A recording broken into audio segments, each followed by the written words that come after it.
Olá, meus irmãos, graça e paz seja sobre todos. Gostaria de compartilhar com vocês algumas meditações sobre a Páscoa. Eu gostaria de falar com vocês, em primeiro lugar, no capítulo 12, versículo 12 de Êxodo. Hoje nós vamos dar uma passeada pela Bíblia, falar sobre a Páscoa no seu aspecto antigo, no seu aspecto de Jesus e no seu aspecto futuro. Então, tenha em mente aí esses 3 períodos, a importância da Páscoa. Eu queria que nós ampliássemos o nosso entendimento da importância da Páscoa. Ela foi importante, ela é importante, ela será importante. Quando Deus faz algo importante na Bíblia, Ele quer que nós lembremos disso para sempre. Então, vamos ler aqui, Êxodo 12, 12. Porque naquela noite passarei pela terra do Egito, matarei na terra do Egito todos os primogênitos, tanto das pessoas como dos animais. Executarei juízo sobre todos os deuses do Egito, eu sou o Senhor. O sangue será um sinal para indicar as casas em que vocês se encontram. Quando eu vir o sangue, passarei por vocês, e não haverá entre vocês praga destruidora quando eu ferir a terra do Egito. Esse dia lhe será por memorial e vocês o celebrarão como festa ao Senhor de geração em geração. Vocês celebrarão esse dia por estatuto perpétuo. Nós vemos aqui a importância, da celebração da Páscoa. Deus ele fala para eles celebrarem de geração em geração. Eu queria só trazer à memória de vocês esse momento aqui, Nós estávamos lendo aqui. Esse é um momento que Deus está tirando o povo de Israel da escravidão do Egito. Você lembra que Deus ele mandou 10 pragas sobre o Egito, e a 10ª praga era a morte dos primogênitos e o juízo dos deuses do Egito. E Deus ele estabeleceu para eles matarem um cordeiro e o sangue do cordeiro passar sobre os umbrais das portas das casas. E a casa que tivesse o sangue do cordeiro seria poupada do juízo de Deus. Nós vemos que a diferença entre os egípcios e os judeus era somente o sangue. Os judeus eles não eram melhores do que os egípcios. Eles não fizeram nada para alcançar essa libertação, essa graça de Deus. Eles somente, o que diferenciava eles dos egípcios era o sangue do cordeiro. Deus graciosamente salvou o povo de Israel do Egito. Então nós vemos nesse contexto de Páscoa uma ênfase na morte do cordeiro, e a morte do cordeiro ela trouxe o quê? Proteção, porque aqueles que tinham a marca do sangue eram protegidos. Ela trouxe libertação, porque a partir daquele momento o povo foi liberto da escravidão e conduzido, para uma promessa. Deus tinha uma promessa para eles, que ia os conduzir para a terra prometida, que ia os conduzir conforme ele prometeu para Abraão, Isaque e Jacó. Então nós vemos que Deus ele protege esse povo, Deus liberta esse povo, Deus faz uma aliança com esse povo. Uma aliança, que tem um memorial eterno. Deus fala para eles, vocês vão celebrar de geração em geração, lembrar sempre do que eu fiz, para que os seus filhos, os filhos dos seus filhos não se esqueçam disso, porque esse é um fato importante. Deus liberta com um propósito. Então Deus libertou eles, e no meio do caminho do deserto, Deus começou a santificar esse povo. Deus falou para eles que Deus queria fazer de Israel uma nação santa, propriedade exclusiva do Senhor, uma nação de sacerdotes, para que através de Israel as outras nações, o propósito de Deus de alcançar toda a humanidade, que através de Israel todas as outras nações fossem alcançadas. Nós vemos que Israel falhou, nesse desejo de Deus, mas Deus, como sempre, ele faz o melhor. Deus ele pega os nossos erros, ele conserta os nossos erros e continua o seu plano, o seu propósito. O propósito de Deus não muda a despeito dos nossos erros. Os nossos erros não atrapalham o propósito final de Deus, não atrapalham a soberania de Deus de agir. Deus continua soberano e vai conduzindo todas as coisas. Né? Então nós vemos que Deus libertou esse povo para levar esse povo para a terra prometida. E ali Deus derramou a sua presença. Nós vemos que o propósito final da Páscoa é o que eu enxergo, eu consigo ver assim, que o propósito da Páscoa não era libertar o povo, para eles saírem da escravidão e ficarem celebrando uma vida de libertação. Deus os tirou da escravidão com um propósito, deles serem uma nação santa, um povo que caminhava com a presença de Deus. Né? O que é a terra prometida sem a presença de Deus? Então, lá em Êxodo, capítulo 40, nós vemos, eu vou ler aqui com vocês, Êxodo, capítulo 40, versículo 34. Então a nuvem cobriu a tenda do encontro e a glória do Senhor encheu o tabernáculo. Moisés não podia entrar na tenda do encontro, porque a nuvem permanecia sobre ela e a glória do Senhor enchia o tabernáculo. Então, quando o povo saiu do Egito, eles peregrinaram por 40 anos no deserto, eles construíram o tabernáculo. E quando eles construíram o tabernáculo, a presença de Deus começou a visitar eles e começou a estar sobre eles. Nós sabemos que a presença de Deus ela era simbolizada pela nuvem e pela coluna de fogo. Então, durante esses 40 anos, Deus sempre esteve presente. Né? Nós passamos pelo deserto, passamos por dificuldades, mas Deus sempre está presente, Deus sempre está conosco. Deus estava com o povo ali, conduzindo eles para a terra prometida. Então esse é o contexto da primeira Páscoa. A morte do Cordeiro para proteção, para libertação, com um fim, com um propósito de que a glória de Deus, a presença de Deus estivesse com esse povo, conduzindo esse povo para ser uma nação de sacerdotes, para abençoar as outras nações deste mundo. Agora eu queria que nós fôssemos para o Novo Testamento. Queria que você pensasse comigo se o que Jesus fez, a morte e ressurreição de Jesus, tem alguma ligação com a Páscoa do passado. Nós vemos que a morte de Jesus, ela tem uma ligação muito grande com a primeira Páscoa, porque ali na primeira Páscoa fala sobre a morte de um cordeiro e o sangue desse animal, ele foi o sangue ali de uma aliança e que ele trouxe o quê? Proteção, trouxe libertação, trouxe um memorial para o povo. Então a morte de Jesus, ela tem essa conotação também de proteção, de libertação, ela tem essa conotação também de nos resgatar, nos tirar da escravidão. O povo de Israel, eles foram livres de uma escravidão literal, e nós sabemos que nós somos livres de uma escravidão espiritual, né? O Senhor nos livra de uma escravidão espiritual. Então a morte de Jesus, ela é fundamental, porque se Jesus não morresse, nós não seríamos também libertos. Nós fomos comprados pelo sangue de Jesus.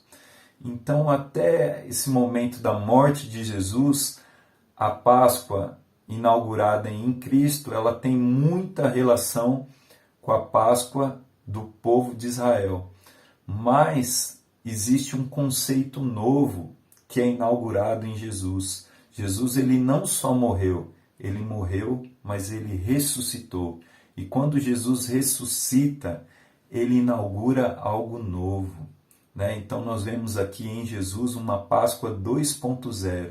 Jesus, ele é o Cordeiro de Deus que tira o pecado do mundo e através da sua ressurreição ele inaugura um novo tempo. Pensa aqui comigo, Jesus, ele morreu como o unigênito de Deus, mas ele ressuscitou como primogênito de uma nova criação. Então Jesus, ele inaugura um novo tempo. Jesus inaugura o reino de Deus aqui na terra. Né? Ainda não de uma maneira plena, mas ele inaugura o reino de Deus, porque agora, através da ressurreição de Jesus, ele foi exaltado. A ressurreição de Jesus simboliza que o seu sacrifício foi aceito, e porque ele foi aceito, Deus o exaltou. lhe deu o nome sobre todo nome, e ele colocou Jesus como cabeça de uma nova raça. Jesus ressuscitou com um corpo glorificado. E agora aqueles que creem em Jesus não mais verão a morte. Jesus venceu a morte. Aqueles que creem em Jesus também podem crer que vão ressuscitar. Quando nós vamos ressuscitar? Quando Jesus voltar novamente. Aí nós vamos para a terceira Páscoa. Queria ler com vocês aqui, antes de eu falar sobre a terceira Páscoa, queria ler com vocês aqui 1 Coríntios 11, 26. O que o apóstolo Paulo fala sobre, né, a morte e ressurreição de Jesus. Quando Jesus morreu e ressuscitou, né, Jesus inaugurou um novo tempo. Jesus nos salvou, mas nos deu uma nova vida. Agora aqueles que estão em Cristo nasceram do Espírito. E Jesus, ele inaugurou também algo que nós fazemos como igreja. Ele inaugurou a ceia do Senhor. E a ceia do Senhor, ela é um memorial. Como a celebração da Páscoa, né, para os judeus, ela é um memorial do que Deus fez, libertando o povo do cativeiro do Egito. A ceia do Senhor é um memorial da morte e ressurreição de Jesus até que ele venha. Então presta atenção aqui, 1 Coríntios 11, 26. Porque todas as vezes que comerem esse pão e beberem esse cálice, vocês anunciam a morte do Senhor até que ele venha. Todas as vezes que nós celebramos a ceia do Senhor, nós celebramos porque ele morreu, nos trouxe libertação. Nós celebramos porque ele ressuscitou, foi exaltado, recebeu um corpo glorificado e nós temos a garantia, a esperança viva de que ressuscitaremos com ele. Mas ele não para por aqui, ele fala que nós celebramos a morte, mas nós temos que olhar para o futuro até que ele venha. Por que até que ele venha? Pensa aqui comigo, o povo de Israel, eles foram libertos do cativeiro. Eles passaram pelo deserto para entrar na terra prometida. Nós também fomos libertos do cativeiro, recebemos uma nova vida e hoje nós estamos andando como se fosse no deserto até que Jesus venha e reine nessa terra. Até que Jesus venha, estabeleça o seu reino. Até que Jesus venha e restaure todas as coisas. Porque essa é a promessa de Deus, ainda não acabou. Nós celebramos a Páscoa com gratidão, mas olhando para o futuro, olhando para o cumprimento do propósito de Deus. Lembra lá em Êxodo, o povo saiu da escravidão para encontrar com a presença de Deus. E nós também saímos da escravidão para encontrarmos com a presença de Deus em uma terra prometida. Israel tinha uma terra prometida, que era Canaã. E agora a humanidade tem uma terra prometida. Tanto judeus quanto cristãos que creem em Jesus têm uma promessa de novos céus e nova terra. É aquilo que o Senhor vai fazer para nós.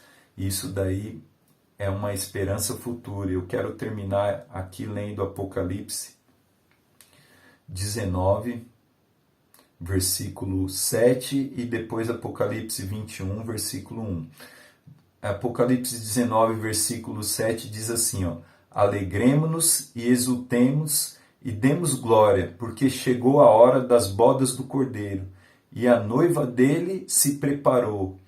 A ela foi permitido vestir-se de linho fino, resplandecente e puro, porque o linho finíssimo são os atos de justiça dos santos. Então o anjo me disse, escreva, bem-aventurado aqueles que são chamados à ceia das bodas do Cordeiro. Amém? Então, quando Jesus voltar, nós teremos um episódio que é chamado de As Bodas do Cordeiro. O que é as bodas do Cordeiro? Jesus, ele vai casar com a igreja. Lembra que no contexto da primeira Páscoa, Deus fez uma aliança com o povo de Israel. Em Cristo, nós temos uma nova aliança, mas essa aliança ela vai se concretizar agora aqui em Apocalipse, nas bodas do Cordeiro. Nós teremos uma aliança eterna, nós vamos nos casar com Jesus. Jesus vai casar com a sua igreja. E Jesus, ele vem para reinar nessa terra. e Ele vai pôr em ordem todas as coisas e preparar, né, os novos céus e nova terra. Diz a palavra que Jesus ele vai reinar por 1000 anos para trazer restauração sobre todas as coisas. Efésios 1, versículo 10 diz que Deus ele vai convergir em Cristo todas as coisas dos céus e da terra. Então pensa comigo, o pecado ele trouxe, né, uma grande destruição. O pecado ele afetou a vida do ser humano, mas ele afetou todo o cosmos. Ele afetou a terra, ele afetou os animais, ele afetou toda a ordem criada. Deus amou o mundo de tal maneira. A palavra mundo lá em João 3,16 é cosmos. Deus amou o mundo de tal maneira que ele entregou o seu Filho. Jesus veio para restaurar todas as coisas. Restaurar a nossa vida e restaurar toda a ordem criada. Ele vai reinar por 1000 anos aqui na terra. E nós, a noiva, estaremos casados com Jesus e nós reinaremos juntamente com Ele para pôr em ordem toda essa bagunça que o pecado trouxe. O pecado é algo sério, é algo pesado. Trouxe uma desordem para toda a criação. Mas Jesus, ele vai ordenar todas as coisas para que no final nós possamos receber a presença de Deus em novos céus e nova terra. O que é a terra prometida? O que é novos céus e nova terra sem a presença de Deus? Eu quero estar aonde o Senhor está. Quero encerrar lendo aqui Apocalipse 21, 1. Eu vi novo céu e nova terra, pois o primeiro céu e a primeira terra passaram e o mar já não existe. Vi também a cidade santa, a nova Jerusalém que descia do céu da parte de Deus, preparada como uma noiva enfeitada para o seu noivo. Então ouvi uma forte voz que vinha do trono e dizia: Eis o tabernáculo de Deus com os seres humanos. Deus habitará com eles. Eles serão o povo de Deus. E Deus mesmo estará com eles e será o Deus deles. Amém? Essa é a promessa final, o propósito final de Deus. Deus liberta o seu povo com um propósito de habitar com o seu povo, de estar com o seu povo, de ser o seu Deus. Nós seremos o povo de Deus e Ele será o nosso Deus. Nós o veremos face a face como Ele é. Jesus é aquele que venceu a morte e veio restaurar todas as coisas. A Páscoa, ela tem, né, esse simbolismo. A Páscoa, ela tem essa ênfase. A Páscoa, ela tem essa inauguração, né? A Páscoa, ela tem essa mensagem de Deus. Eu os libertei para colocar todas as coisas em ordem. Libertei o meu povo em Israel. Eu mandei Jesus para libertar vocês do pecado, para trazer uma nova vida para vocês, porque o meu propósito é que no final vocês sejam o meu povo e eu seja o Deus de vocês. Eu esteja sobre vocês, governando, reinando, guiando, conduzindo vocês, como Deus mostrou ali no Êxodo, né? Quando Deus ele veio com a sua presença, ele começou a conduzir o povo, começou a guiar o povo. Deus ele quer ser o nosso Deus e nos conduzir e nos guiar. Essa é a promessa que nós temos do Senhor. Por isso, hoje vamos celebrar a Páscoa. Todas as vezes que cearmos, vamos celebrar a morte e ressurreição de Jesus, mas vamos olhar e clamar até que Ele venha. Amém? As coisas vão ficar no seu lugar, as coisas vão ficar boas quando Jesus voltar. Amém? Deus abençoe. Amo vocês em Jesus. Amém?